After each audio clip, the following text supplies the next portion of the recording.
ওই সুরধনী তীরে যাই রে ঘোড়ায় ঘোড়ায় আমার লাগোরে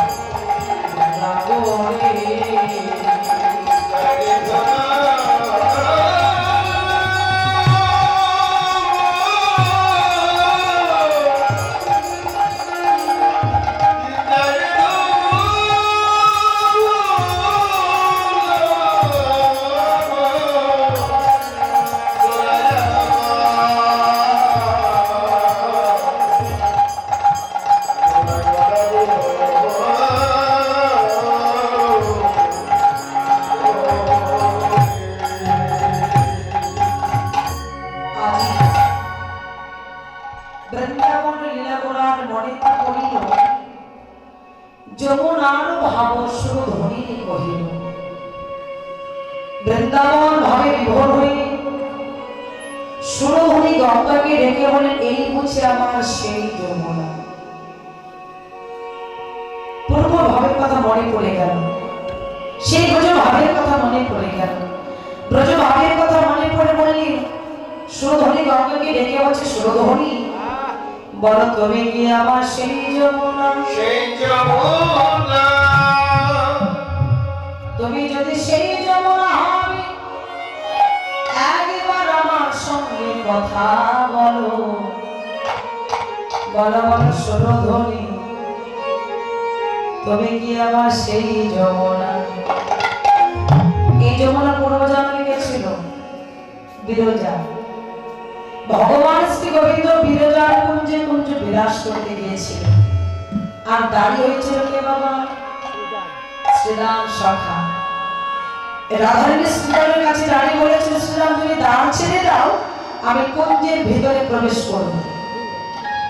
অন্তর্যামী ভগবান অন্তর সবই জেনে গিয়েছিল। বিরজাকে ডেকে বলেছিল বিরজা কুঞ্জের বাহিরে রাধারানী দাঁড়িয়ে আছে, তুমি আর বিলম্ব করো না। ওই চিলাকে এক ঘটি জল আছে, জলটা তুমি ঢেলে দাও, জলের ধারা যেদিকে বাহির হয়ে যাবে তুমি যমুনা হয়ে চলে যাবে আর আমি কৃষ্ণ স্বর্ণ ধারণ তোমার মনোবাসনা পূর্ণ করব। সেই দিনের কথা মনে পড়ে গেছে। এখানে একে অপরকে অভিশাপ দিয়েছিল। রাধারানী শ্রীরাম অভিশাপ দিয়েছিলেন কি অসুরকুলে জন্ম হবে না, নাম হবে সংখ্যাচুর দৈত্য। এই সংখ্যাচুর দৈত্য কে বাবা? কার স্বামী? এই যে তুলসী। বাবা ওই তুলসী মন্দিরে কখনো সিঁদুর দেবেন না। অনেক মায়ের আছে গোল গোল লাগিয়ে দেন। তুলসী বিধবা। হরি বল। আমি ওদিকে যাচ্ছি না, জানি না তো ডেকে বললেন শ্রীরাম ডেকে বলেছিল রাধে অভিশাপ দিয়েছ, তবে আশীর্বাদ করো ওম আমার দরিদ্র বলে জনক যেন কৃষ্ণ চরণে আমার মধ্যে থাকে। শঙ্করাচার্যের মতো দরিদ্র ভগবান পেল। আর এই জগতের সমস্ত কিছু দরিদ্র মানুষ আছে বাবা, যারা সারা যেন অমানুষী থেকে গেল, কখনো মানুষ হতে পারল না। ভগবান সেই দিনের কথা মনে পড়ে গেছে। উচ্চস্বরে যমুনা যমুনা বলে ডাক দিয়েছে, যমুনা। আরে ও যমুনা বলো তুমি কি গো সেই যমুনা প্রবাহে যমুনা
বলে কোথায় চলো চন্দ্রা বলি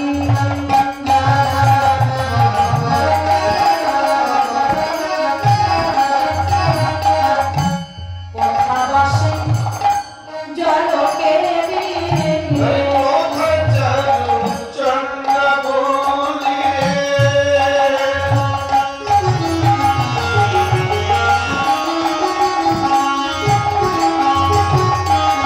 হরি কোথা বাসে জলকেলে কোথায় রাশি হারি আমার বংশীধারী রাশি হারি বংশীধরে ভাবে প্রিয় রাধা রানী ও যমুনা তুমি কি গো সেই যমুনা প্রবাহিনী যমুনা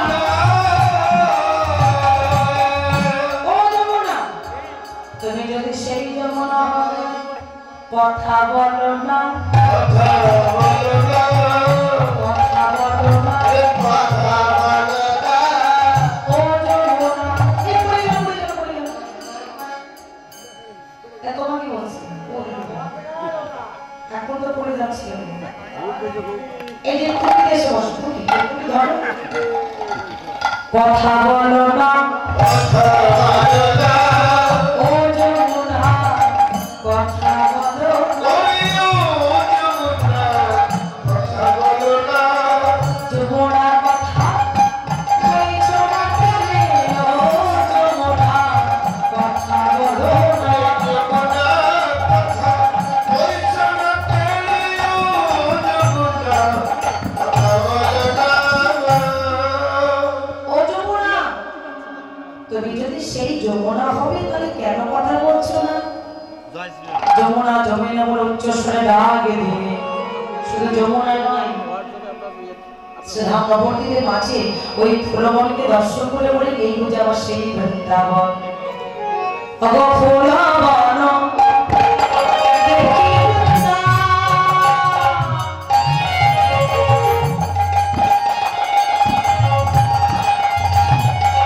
বৃন্দাবনের রস মানো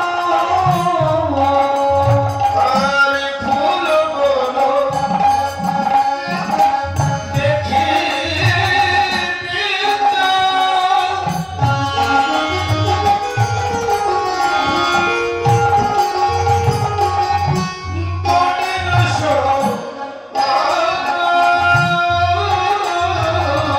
দেখো ফুলবন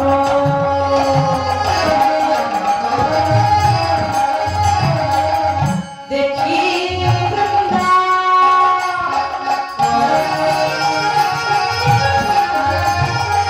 বৃন্দাবনের রস মানো আরে ফুল বলো দেখি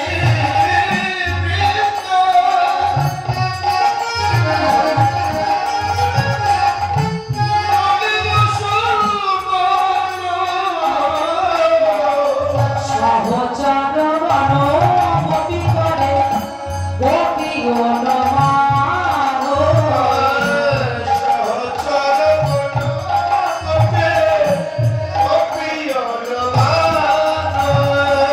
গোপিকারা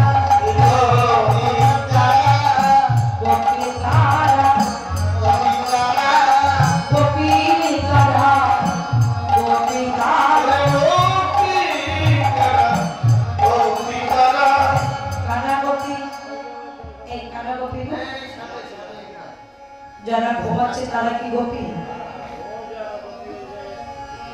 এরা গোপী বলি বল গোপী শব্দের অর্থ কি বাবা শাস্ত্রে বললেন গো শব্দ ইন্দ্রপীঠ শব্দে বেশন করা যারা আমার শ্রী গুরুচরণ আশ্রয় করে এই ইন্দ্রচিত্তকে যারা দর্শন করতে পেরেছে জগৎ তারা হচ্ছে একমাত্র গোপী তারা কেবল গোপী হতে পারে গৌর ভজন হরি ভজনটা পুরুষের ভজন নয় এটা হচ্ছে নারীদের এই হরি ভজন করতে হলে গৌর ভজন করতে হলে তাকে প্রকৃতি হতে হবে।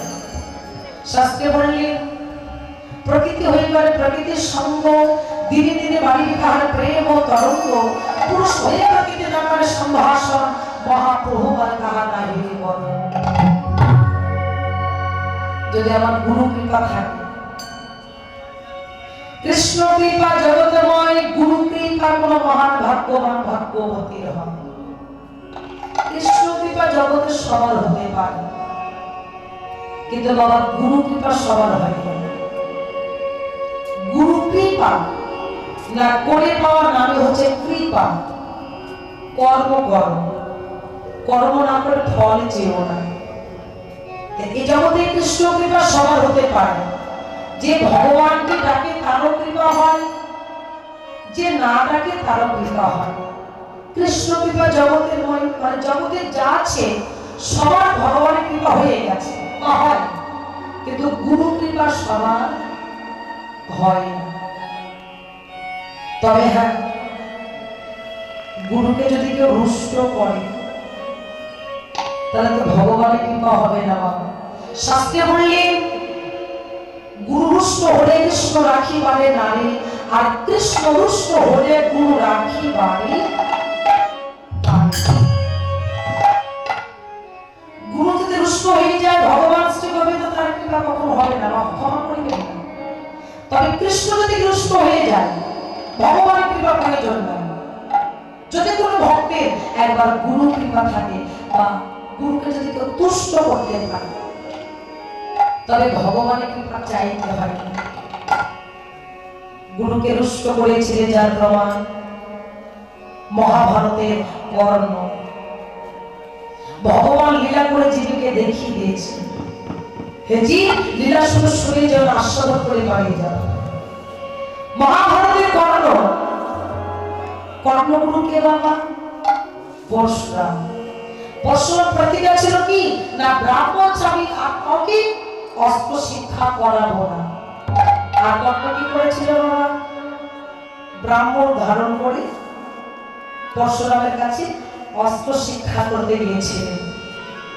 গুরুদেবের সঙ্গী করে যখন পথ চলছে, পথ চলতে চলতে গুরুদেব ডেকে বলেছিল, বাবা কর্ণ, আমি বড় ক্লান্ত, একটু বিশ্রাম নিতে চাই।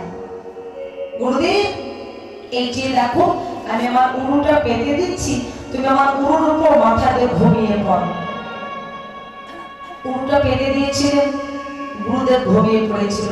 ঠিক এমন সময় একটা ব্রহ্মকীট পোকা বহিঃ প্রকাশ হয়েছিল। উরুদেশে কামড়াচ্ছে। কর্ণ চিন্তা করলেন, আমি যদি উরুটা সরিয়ে নিই, গুরুদেবের নিদ্রা ভেঙে যাবে না, আমি বড় অপরাধী হয়ে যাব। এতটা গুরু ভক্তি ছিলেন, ভালোবাসা ছিল, কিন্তু গুরু কৃপা তার হলো না। কেন হলো না? ওই পোকাটি কামড়াতে কামড়াতে রক্ত বাহির করে দিল। দেখবেন একটা মানুষের অঙ্গ থেকে যখন রক্তটা বাহির হয় তখন কিন্তু গরম থাকে, আর সেই গরম রক্ত যখনই গুরুদেব রক্তে স্পর্শ লেগেছে, গুরুদেব চমকে উঠে বললেন, কর্ণ, গরম লাগছে কি? তাকি দেখো রক্ত। সর্বনাশ! কর্ণ, রক্ত কোথা থেকে আসলো? গুরুদেব, তুমি যখন নিদ্রায় গিয়েছিলে, একটি ব্রহ্মকীট পোকা বহিঃ প্রকাশ হয়েছিল। আমি উরুটা সরাইনি, আমার উরুদেশে কামড়াচ্ছিল। আমি চিন্তা করেছিলাম যে উরুটা সরিয়ে তোমার নিদ্রা ভেঙে যাবে, আমি অপরাধী হয়ে যাব। পরশুরাম চিন্তা করলে, এ তো ব্রাহ্মণের ছেলে নয়, এখানে যদি ব্রাহ্মণ থাকে রাগ করবে না বাবা। আমি কিন্তু জাতি বিচার করছি না। মহাভারতে ভগবান যে লীলা করে গেছে, আমি সেই কথা শুধুমাত্র বলছি। এই কথাগুলো শুনে যদি একটু আমাদের মতো মানুষের চেতনা যাবে, যদি ব্রাহ্মণ হবে, এত ধৈর্য ক্ষমতা থাকিবে না। এ জগতে সেই হচ্ছে ব্রাহ্মণ, যার ব্রহ্ম জ্ঞান আছে, যিনি ব্রহ্মকে ধরে রাখতে পেরেছে। একটা মুচির ছেলে ব্রাহ্মণ হতে পারবে,